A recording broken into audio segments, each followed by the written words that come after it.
Olá, pessoal, tudo bem? Meu nome é Gabriel Van Loon, eu sou BCC018 e faço parte da Frente Web do Ganesh. Eu vou estar dando para vocês essa aula sobre servidores web, uma introdução e alguns exemplos práticos. Meu objetivo aqui é somente dar uma pincelada do que é um servidor web, como é que ele funciona, e principalmente meu objetivo é fazer uma demonstração de como é que você consegue subir um servidor web na sua máquina.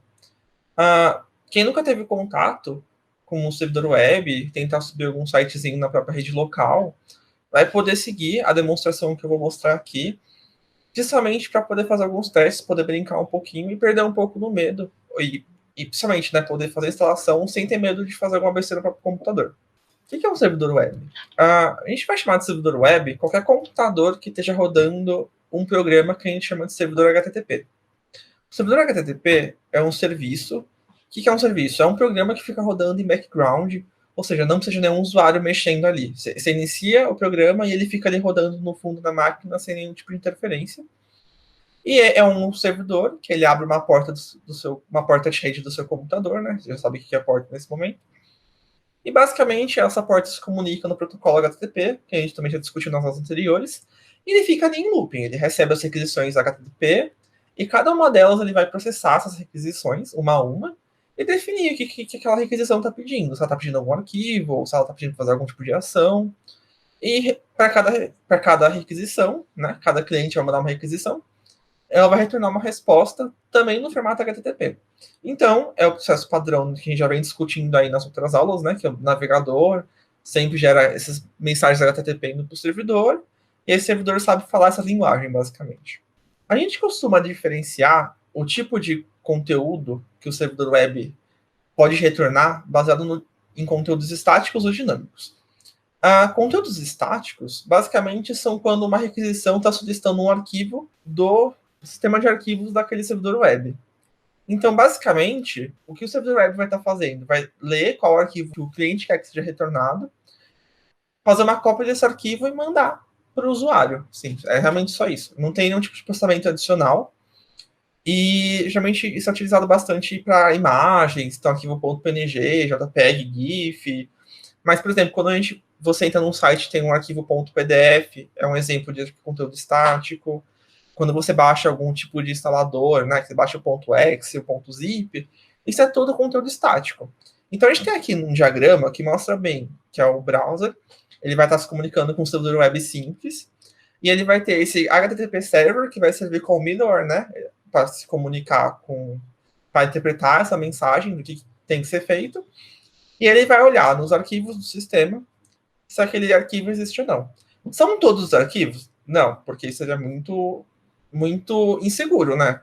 Querendo ou não, sua máquina tem arquivos que você quer compartilhar no servidor web, mas tem arquivos que não. Então, geralmente, você escolhe uma pasta e aí os conteúdos daquela pasta e as subpastas derivadas dela vão ser servidas nesse servidor. As outras pastas, elas não estão ao alcance de ser acessadas via HTTP. Conteúdos dinâmicos, por outro lado, são aqueles que não basta você somente retornar o arquivo, até porque esse arquivo às vezes nem existe. Então, geralmente, para cada requisição, tem uma carga de processamento adicional. Geralmente, esse processo ele é feito em cima de uma linguagem de programação. Então, pode ser PHP, JavaScript, Python, Java, Ruby, Kotlin e por aí vai. E se o servidor web serve conteúdos dinâmicos, muitas vezes é chamado também de servidor de aplicação, application server. Mas isso é mais jargão, assim, é mais conotação formal. Você chamar de servidor web já engloba tanto conteúdo estático quanto conteúdo dinâmico e já fica muito fácil de entender. E um exemplo de conteúdo dinâmico, por exemplo, é a página inicial do Facebook. A URL seria a mesma. A minha e a sua URL seriam, por exemplo, a mesma, supondo que a gente estivesse logado. Mas os conteúdos que vão aparecer para mim não são os mesmos conteúdos que vão aparecer para você. Porque o conteúdo é dinâmico, trabalhado e baseado nos amigos que a gente tem. Então, isso é um exemplo bem básico, assim. E hoje em dia é o que a gente mais encontra, né? É muito difícil hoje em dia a gente se barrar com uma página que seja estática, que não mude uma vírgula. Das linguagens que eu citei aqui, a gente vai estar trabalhando com PHP, somente porque é a linguagem que a gente trabalha mais nos desafios dos CTFs. Mas qualquer outra linguagem que está aí nessa lista também é bastante utilizada para servir conteúdos dinâmicos. A demonstração que eu vou estar mostrando para vocês é usando o Apache HTTP Server. Ele é um servidor open source, criado em 1995 por Robin M. McClure, não sei falar o nome dele direito, desculpa. E ele é um dos servidores mais antigos, e ele sempre está em top 3 dos servidores mais utilizados, porque ele é um servidor bem sólido, assim, ele é bem consolidado, ele já foi bastante trabalhado por ser open source. E um dos motivos dele ser bastante utilizado é porque ele é uma ferramenta muito fácil de se configurar, e ele também se comunica muito bem com outros projetos open source que são bastante utilizados, que é o PHP e o MySQL. E agora a gente vai para a demonstração, que eu vou estar utilizando o sistema operacional Ubuntu. Eu recomendaria você estar fazendo isso primeiro, pela primeira vez, numa máquina virtual. Tenta utilizar o Ubuntu também, que é o que eu estou utilizando. Talvez alguns comandos sejam diferentes se você utilizar outra distro, e o Windows provavelmente vai ser outras etapas. Então, vamos... Tenta pegar uma máquina virtual rapidinho, instalar o Ubuntu, só para seguir o passo a passo, e aí eu vou explicar os comandos e você tenta seguir isso, beleza? Bom, então estamos aqui na minha máquina virtual. Eu estou aqui com o Ubuntu zerado, versão 20.04, que é uma das versões mais recentes. E o primeiro comando que eu vou dar é o apt update, somente para atualizar as referências de pacotes aqui do meu apt. Esse apt você vai ver bastante. Apt ou apt-get para instalar pacotes para o Ubuntu ou outras distros que são do Debian, se não me engano. Mas essa é uma boa prática você dar esse update antes. E para baixar o Apache é muito difícil, gente. Muito difícil mesmo. Ó. Apt install Apache 2. Nossa, que sofrimento. E aí você só confirma que você quer realmente instalar, porque ele vai te falar o que vai ser instalado. E ele vai pedir para configurar somente uma coisa, que é a localização do seu servidor. Porque quem não está baixando, ele não sabe se você está baixando para fazer um servidor de brincadeirinha, né? Só para brincar, ou se é um servidor sério. Então ele vai te fazer umas configurações mínimas, né? Eu vou falar aqui que eu estou na América 134, que é o código de São Paulo. Ele vai usar isso aqui somente para configurar a time zone, mas é bem tranquilo. E acabou, instalei. É isso, a gente acabou o vídeo. Não, brincadeirinha. Então, basicamente, eu baixei o programa, mas ele não está rodando no servidor. Eu só baixei o programa. Como eu disse antes, o Apache vai rodar em background. E esse tipo de programa que roda em background, a gente chama de serviço, né? Então, que chama de servidor, que o servidor oferece serviços. E tem um comando que eu posso utilizar no Ubuntu chamado service. Service. Eu vou dar um help para vocês darem uma olhada na documentação. E você vai ver que dentro das opções dele, tem uma opção chamada Status All. Ele vai listar para você o status de todos os serviços que você tem disponíveis para utilizar na sua máquina. O Apache já está aqui, né? Que a gente acabou de instalar. Você vai ver que ele está com menos. Esse menos significa que ele está down, né? Ele não está rodando. Eu só baixei, mas ele não está rodando. E aí eu vou mostrar para vocês como é que a gente faz para subir esse serviço e deixar ele rodando no background. Primeiramente, eu vou falar uma coisa para vocês. O Apache, a gente vai estar utilizando as configurações padrões, porque eu acho que elas já são suficientes para caso você queira brincar na sua máquina local, no seu computador, né? Que fazer uns testezinhos ali com HTML, PHP na próxima aula que a gente vai ver. Mas eu vou mostrar para vocês como é que basicamente ele funciona. Toda vez que você iniciar o Apache, ele vai no arquivo de configuração que tem na máquina e ele vai ler esse arquivo. E aí as configurações que você colocar nesse arquivo, ele vai utilizar para configurar o servidor. Se você não colocar alguma configuração específica, ele vai utilizar o valor padrão, mas basicamente, se você quiser alguma coisa específica, assim, se você já manja um pouquinho mais de servidor, por exemplo, eu não quero abrir o servidor na porta X, eu quero abrir na porta Y, você vai no arquivo de configuração, altera a porta, e aí só reinicia o Apache. Toda vez que ele iniciar, ele vai ler esse arquivo e vai configurar do jeito que estiver nesse arquivo.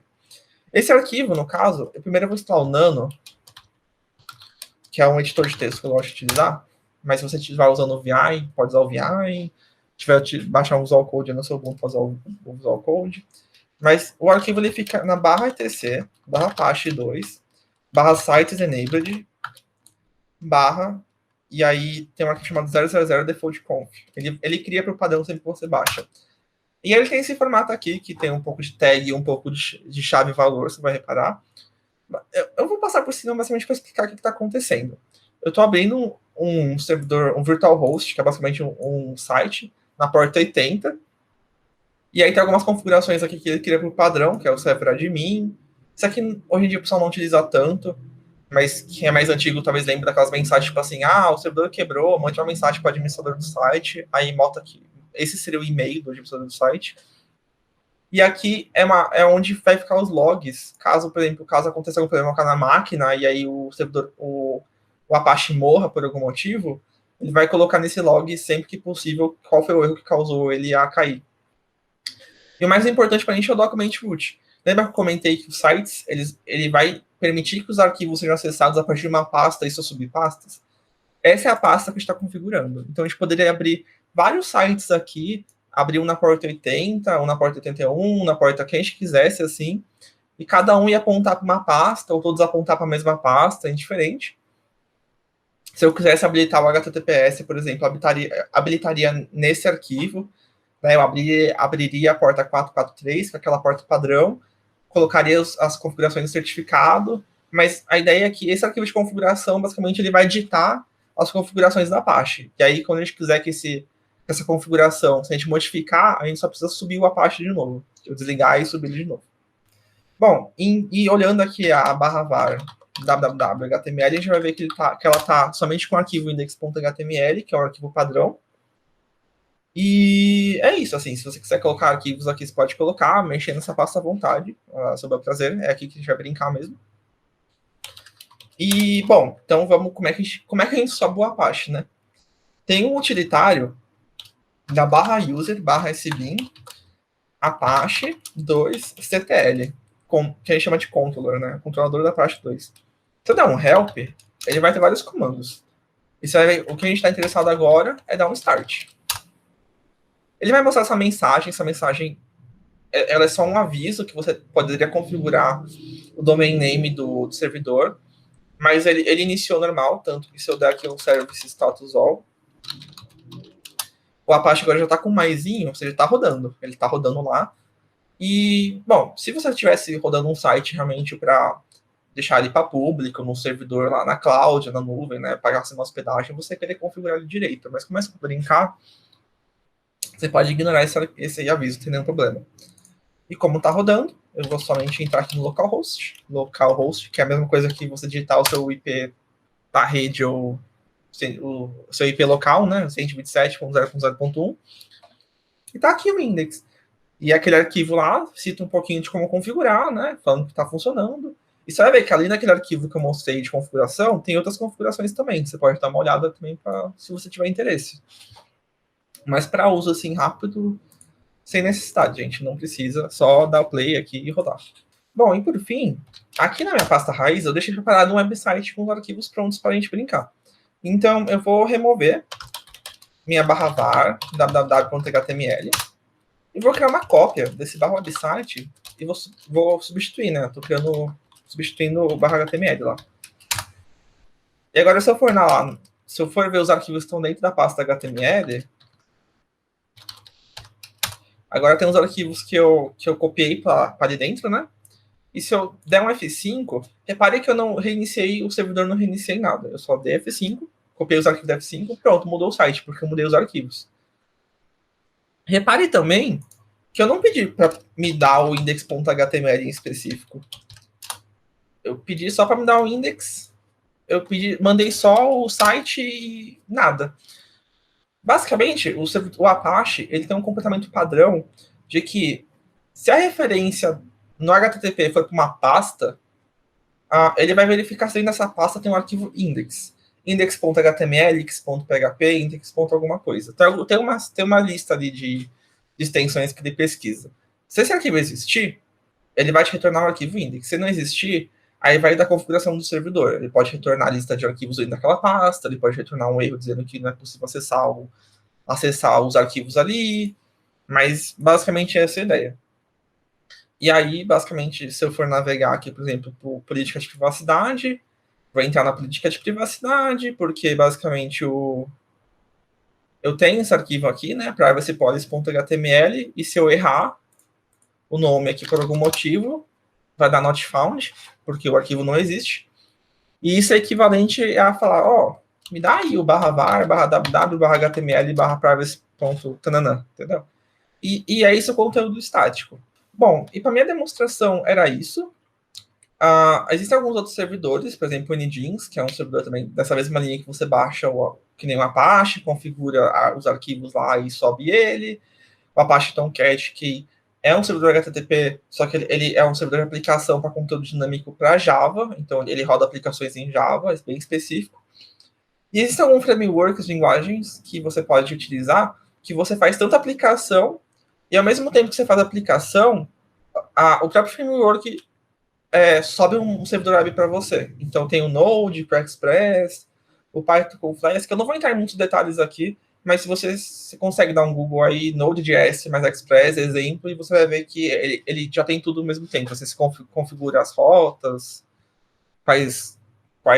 qual portas que abrir, esse tipo de coisa. E, por fim, por que a gente está falando sobre servidores web?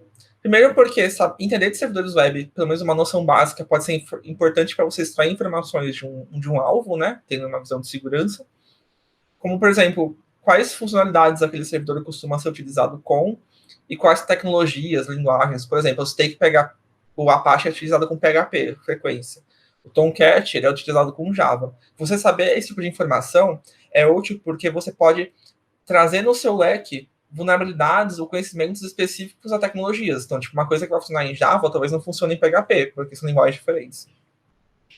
E, por fim, como o servidor web faz parte da infraestrutura de um website, ele também faz parte da superfície de ataque. Então, se ele tiver com configurações erradas, se ele tiver numa versão muito antiga que tiver alguma vulnerabilidade conhecida, do nosso ponto de vista de segurança, é interessante saber esse tipo de informação, porque é mais alguma coisa que a gente pode testar para ver se a segurança daquele website se aquele site está seguro ou não, no fim das contas. Uma coisa também, por exemplo, que a gente pode citar que não tanto de invasão, mas saber se aquele site está suscetível a ser derrubado, né? Que é o ataque de DOS. Às vezes o site o servidor é muito antigo e está vulnerável a algumas unidades de redes, por exemplo, que vocês podem ter visto, tipo slow LoRa, esse tipo de coisa. Então é interessante ter uma noção básica sobre essa questão. E para essa aula é isso, gente. Eu espero não ter tomado muito tempo de vocês. Na próxima aula a gente vai ver um pouquinho mais de PHP, vai continuar utilizando essa máquina virtual que eu comecei a utilizar aqui. E é isso, gente. Muito obrigado.